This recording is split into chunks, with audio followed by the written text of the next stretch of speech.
Eh bien bonjour à tous, l'objectif de ce petit tuto d'aujourd'hui c'est de programmer un jet de lumière de ce type là, de type chenillard, à l'aide d'un microcontrôleur 18F4550. Donc pour ça on va utiliser l'environnement de développement micro-C et puis au niveau en fait de la simulation on va utiliser PicSimLab. Alors j'ai créé un nouveau projet, donc avec le PIC 18F4550 ici, j'ai choisi la fréquence 8 MHz et j'ai commencé à écrire en fait quelques commentaires ici. Donc le nom du programme, l'auteur, la date, le matériel utilisé, donc Micro-C c'est la dernière version, PicSimLab c'est la dernière version, et puis au niveau des prérequis nécessaires pour comprendre ce petit tuto, il faut connaître un petit peu la programmation en C, et puis avoir quelques notions aussi sur le PIC.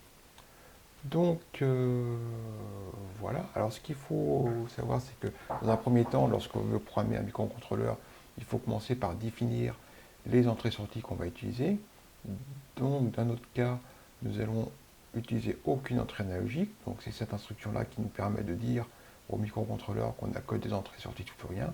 Et puis le port B, on va utiliser le port B en sortie, donc tris B égale 0, 0. Alors maintenant, je vais commencer par programmer ce petit chenillard. On va utiliser une fonction qui s'appelle la fonction décalage. Donc la fonction décalage, elle est présente sur les langages de programmation en C, mais aussi en assembleur. Donc imaginons qu'on ait le port B ici, comme ça. On a en fait un bit à 1, tous les autres bits sont à 0, donc ça veut dire que cette LED-là sera allumée. Et si on utilise cette instruction-là, on décale de 1, on va se retrouver dans cette configuration, c'est-à-dire que cette fois le bit qui est à 1 il est ici, et tous les autres bits sont à 0, et donc la lampe qui sera allumée sera celle-ci. Donc si on fait 8 décalages, petit à petit, voilà, on va décaler le 1 vers, on va dire, vers la droite, vers les poids-faibles, et ici on a la lampe qui est allumée, tous les autres en fait LED seront éteints. Et puis si on part dans l'autre sens, on va utiliser cette instruction-là, comme ça, on va décaler à chaque fois de 1, et puis au bout du 15e coup, on va en fait retrouver le bit à 1 ici. Donc on va utiliser en fait cette instruction pour gérer le décalage à droite et à gauche de la LED que l'on veut en fait, allumer. Donc j'ai défini ici les entrées-sorties. Je vais écrire la boucle sans fin de mon programme principal. Donc je fais un while 1, donc c'est une boucle sans fin. Voilà. Et là, je vais écrire mon petit programme. Donc je vais dire, alors je vais utiliser quand même une variable que je vais nommer sens du décalage.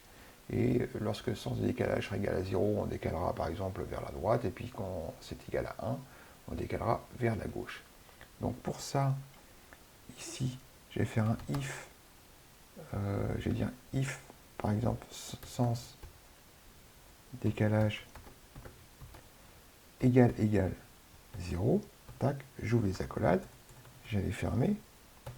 Donc je vais dire que par exemple, le port B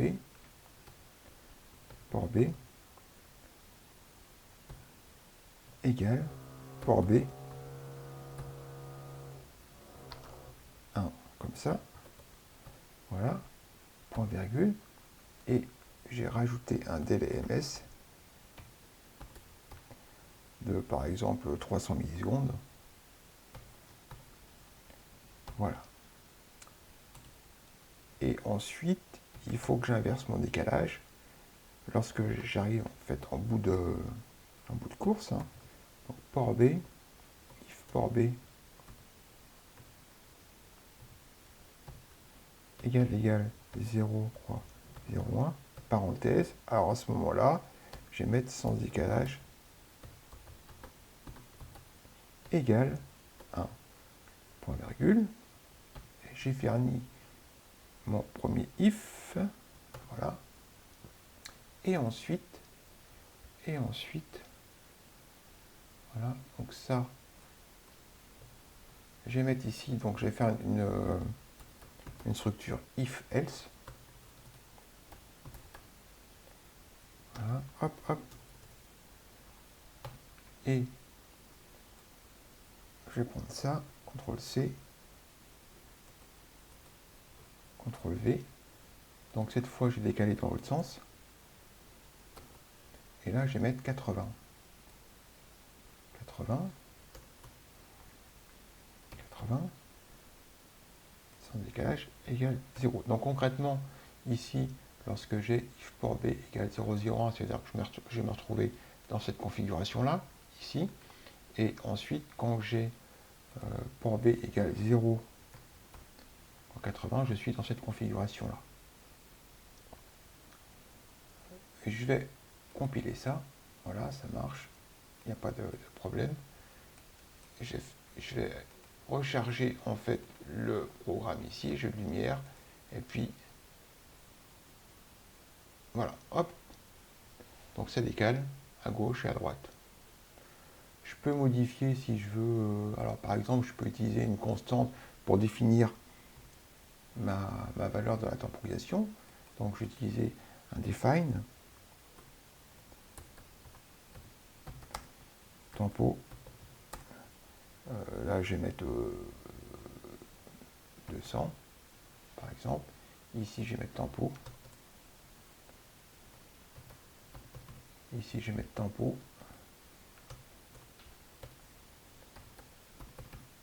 faire compiler, et normalement ça devrait être un peu plus rapide au début. Alors au début, ce qu'il faudra faire, ce qu'on a oublié de faire, c'est d'initialiser le port B. Donc je vais mettre port B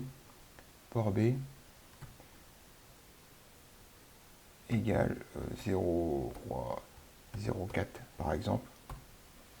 Voilà. J'ai recompilé. Je vais initialiser. Hop. Et voilà. Donc ce tuto est maintenant terminé. À vous de jouer.